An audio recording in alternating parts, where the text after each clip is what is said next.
Assalamualaikum warahmatullahi wabarakatuh. Selamat pagi anak-anakku sekalian, kelas 11 TKRO 1 ataupun 11 TKRO 2 dan 11 TKRO 3 yang Bapak ajar. Di pertemuan kali ini kita akan melanjutkan materi baik dari pertemuan minggu yang kemarin dan sebelumnya setelah pasca PTS sekitar di bulan Oktober, dan sekarang sudah menginjak ke bulan November. Dengan materi di semester ganjil ini kurang lebih sudah mencapai di pertemuan ke-12. Jadi praktis kita nanti hanya di pembelajaran daring ini kurang lebih kita akan ada pertemuan sebelum ke PAS sekitar mungkin di bulan Desember minggu pertama atau minggu kedua, yaitu kurang lebih kita sudah mencapai di pertemuan ke-12, sehingga kurang lebih pertemuan kita nanti di pembelajaran daring ini itu kurang 3 atau sampai 4 kali pertemuan. Dan materinya dengan di minggu kemarin kita sudah masuk ke 3.4 dan 4.4. Ini adalah kompetensi dasarnya, yaitu menerapkan cara perawatan sistem bahan bakar bensin atau konvensional atau yang menggunakan karburator, serta nanti bagaimana cara merawat berkala sistem bahan bakar bensin konvensional atau karburator, yang mana di pertemuan sebelumnya juga sudah Bapak sampaikan lewat materi di YouTube atau juga ada penugasan serta pembuatan laporan praktikum. Nah, mungkin di pertemuan kali ini nanti Bapak akan sedikit mereview, saya terangkan sedikit kembali tentang secara teorinya di bahan bakar bensin konvensional atau karburator, yang mana di kompetensi dasar ini itu nanti menjadikan bagian dari proses sistem tune up atau servis berkala, yang mana mulai dari mengenal tentang mekanisme katup, kemudian cara perawatan sistem pelumas, sistem pendingin, kemudian sekarang masuk ke materi karburator, dan nanti berikutnya masuk ke sistem injeksi atau DFI, yang mana nanti ini untuk di materi kelas 3 itu digunakan untuk ujian praktek atau UKK. Dan juga di sistem bahan bakar bensin atau tipe konvensional juga wajib kalian harus memahami materi tersebut, karena juga sebagai bagian dari materi uji kompetensi di LSP atau Lembaga Sertifikasi Profesi SMK PGRI 1 Surabaya. Kemungkinan untuk pertemuan kali ini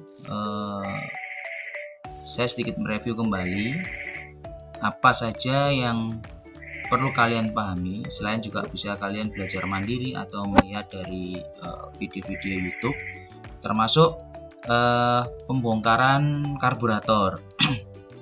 Karburator tersebut kalau semasa kalian nanti masuk atau praktikum, mudah-mudahan COVID-nya ini juga sudah segera hilang sehingga tahun depan semester genap itu kalian juga sudah bisa masuk ke sekolah dengan meskipun ada secara bergiliran atau bergantian.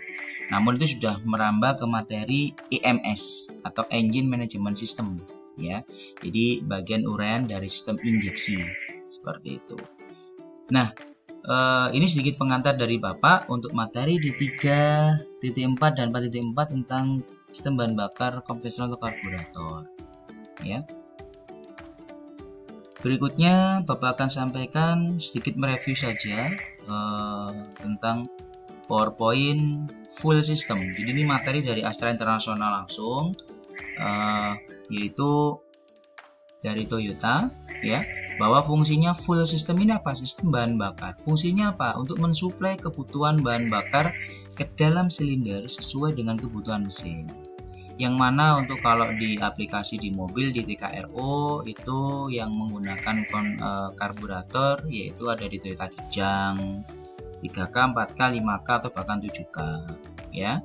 Jadi sistem bahan bakarnya seperti itu. Hanya beda di sistem bahan bakarnya saja.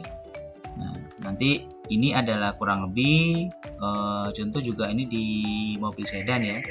Jadi kalau di nama komponennya ada namanya yang pertama karburator ya. Kemudian ada full pump. Full pump ini pompa bahan bakar. Kemudian ada full filter, ini adalah saringan bahan bakarnya. Kemudian ada namanya carpal canister.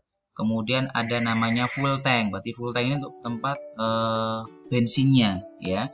Kemudian full line berarti ini adalah saluran bahan bakarnya. Kemudian full return itu adalah saluran pengembali ya, pengembali masuk ke bahan bakarnya apabila sudah masukkan ke karburator. Kemudian juga ada namanya full emission control. Jadi juga kita bisa mengontrol emisi bahan bakarnya. Jadi ini kurang lebih ada beberapa komponen ini. Namun kalau ada di Toyota Kijang 4K, 5K atau 7K itu lebih banyak langsung di medianya praktikum di bengkel atau di sekolahan itu langsung ke full tank ya. Kemudian nanti ada masuk ke selang saluran, kemudian masuk ke full pump. Nah, full pump ini pompa bahan bakar ini ada dua jenis, tipe mekanik dan juga tipe elektrik ya. Tapi kalau di Kijang itu rata-rata kayak masih karburator menggunakan yang mekanik. Tapi kalau menggunakan yang elektrik itu rata-rata sudah masuk ke sistem injeksi. Nah, kemudian setelah dipompa, sebelum ke pompa masuk ke filter dulu, disaring dulu, kemudian masuk ke pompa, kemudian masuk ke karburator. Karburator dia mencampur bahan bakar dan udara dari saringan bahan bakar ya, dari saringan udara nanti akan dia bercampur dan masuk ke dalam ruang bakar mesin engine. Nah, itu nanti masih juga di dalam sistem engine. Nah, ini adalah kurang lebih sistem bahan bakar ya. Kemudian nah, ini kita masuk ke full tank. Jadi kalau komponen full tank itu ada seperti ini di unit mobil ya. Kita di sini ada komponen, ada air filter hose, ada full inlet hose, kemudian ada tuh carpal canister masuk ke carpal canister, ada full return line, jadi dia bisa mengembali, ini main full line-nya. Kemudian ada namanya full inlet tube, ada sub tank, ada drain plug ya. Drain plug ini untuk pembuangan, ada strainer, ini untuk saringannya. Ada kemudian full gauge sender unit. Jadi ini adalah untuk istilahnya pengukur fullnya bahan bakar ya. Jadi kalau nanti masuk di indikator speedometer itu di sini. Ini misalnya pelampungnya bahan bakarnya. Ada separator, sekat, ada gasolin. Jadi gasolin berarti ini bensinnya. Nah, tangki bahan bakar terbuat dari apa? Dari plat besi. Dipasangkan di bagian belakang kendaraan untuk menghindari bocor pada saat terjadi tabrakan. Pada bagian dalam dilapisi dengan lapisan anti karat, separator dipasang di dalam tangki untuk mencegah bahan bakar turun atau naik pada saat mobil berjalan. Ujung pipa hisap bahan bakar diletakkan dengan jarak 23 cm dan dasar tangki untuk mencegah terisapnya air dan kotoran. Jadi ini kurang lebih untuk di tangkinya, penyimpanan bahan bakarnya. Jadi itu untuk pengertian di full tank. Nanti kalian bisa lebih jelas, bisa belajar secara mandiri sendiri di rumah atau melihat di YouTube. Itu sangat banyak sekali materi-materi tentang sistem bahan bakar atau materi yang lainnya. Nah, kemudian ada full line. Full line di sini adalah saringannya, salurannya ya. Ada 3 saluran bahan bakar. Saluran utama mengirim bahan bakar ke pompa bahan bakar. Saluran pengembali tadi yang return ya, untuk mengembalikan kelebihan bahan bakar ke tangki. Jadi kalau misalkan ini salurannya terlalu melebihi, maka dia akan kembali lagi masuk lagi ke tangki begitu. Jadi nggak akan meluber dan bocor.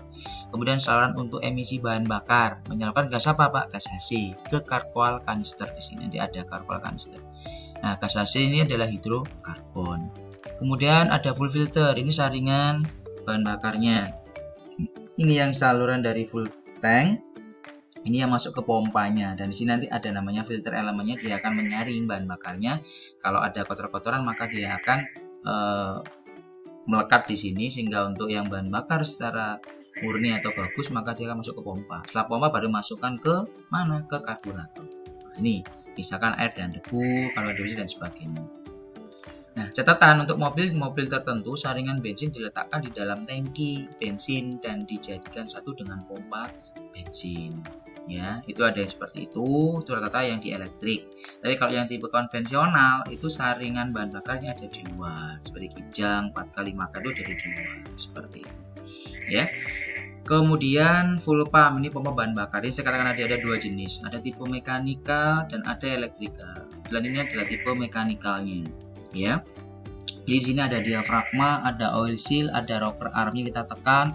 Nah, ini nanti yang ditekan oleh siapa, Pak? Ditekan berputarnya kalau di kijang itu dengan noken as. Ditekan, otomatis tidak akan nyemprotkan bahan bakarnya masuk ke, dan ini dari full tank ya. Kemudian ini masuk ini akhirnya keluar masuk ke karburator.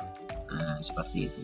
Jadi ada selang nanti di sini dari tangkinya, kemudian ini masuk ke, kemudian ada filter, ini ada full return pengembalinya. Jadi kurang lebih ini adalah konstruksinya. Jadi nanti kalau kalian pengen tahu juga bisa lihat di YouTube juga sama. Konstruksi full pump mekanik itu kan banyak sekali dipaparkan di situ, ya. Kemudian mechanical full pump, ini cara kerjanya. Ya, pada saat rocker arm ditekan, maka arm akan menarik diafragma ke bawah sehingga katup inlet terbuka dan bensin terhisap. Pada saat arm tidak ditekan, pegas akan mengembalikan arm ke posisi semula sehingga diafragma akan kembali ke posisi semula karena dorongan pegas.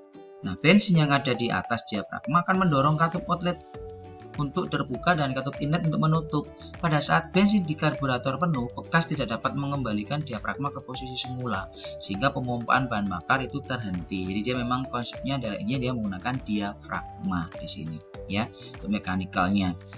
Nah, seperti itu sehingga otomatis pada saat bensin karburator penuh, pegas tidak dapat mengembalikan diafragma ke posisi semula sehingga pemompaan bahan bakar terhenti. Pompanya terhenti, begitu loh, ya. Sehingga nanti pada waktu kalau di praktikum kamu kemudian menyalakan satu kendaraan atau engine di engine stand Toyota Kijang, seperti kejadian kemarin Bapak melakukan perawatan, kemudian di karburatornya itu keluar apinya. Nah, itu ternyata bermasalah di pompanya, seperti itu. Sehingga pompanya memang sudah kaku dan dia memang diafragma juga berjalan sehingga otomatis bensin itu langsung ngalir terus ke karburator sehingga otomatis ada ledakan di situ, kembali lagi masuk ke karburator, ada bensin, akhirnya dia jadi seakan terbakar seperti itu, ya. Nanti ini Bapak sampaikan videonya ada 2 kali ya, karena memang nanti ada cukup banyak Bapak mereviewnya dari kemarin yang Bapak hanya mengupload di YouTube saja. Nah, sekarang ini Bapak mencoba untuk menerangkan ke kalian, ya. Kemudian mungkin itu aja dari Bapak dulu. Nanti akan saya lanjutkan di materi kedua untuk yang di electrical sampai nanti ke materi job sheet atau praktikum. Kira-kira kalau di bahan bakar tune up itu apa sih yang perlu diperhatikan untuk di bahan bakar bensin itu, sampai nanti intinya ke pembongkaran karburator, ya. Sebenarnya Bapak juga ada video ya tentang cara pembongkaran karburator itu seperti apa, pemeriksaannya mulai awal sampai akhir dan nama-nama komponen seperti apa. Cuma kapasitas MB-nya sangat besar sehingga kalau Bapak upload di e-learning atau bahkan langsung ke WA kalian, ke grup itu nggak akan tutut untuk kapasitasnya seperti itu. Sehingga mungkin nanti hanya beberapa sekilas saja, ya. Terima kasih, mungkin itu yang bisa Bapak sampaikan terlebih dahulu di video pertama ini atau di part ke-1. Nanti di part keduanya akan Bapak lanjut lagi ke materi berikutnya. Terima kasih. Sebelumnya saya akhiri. Assalamualaikum warahmatullahi wabarakatuh.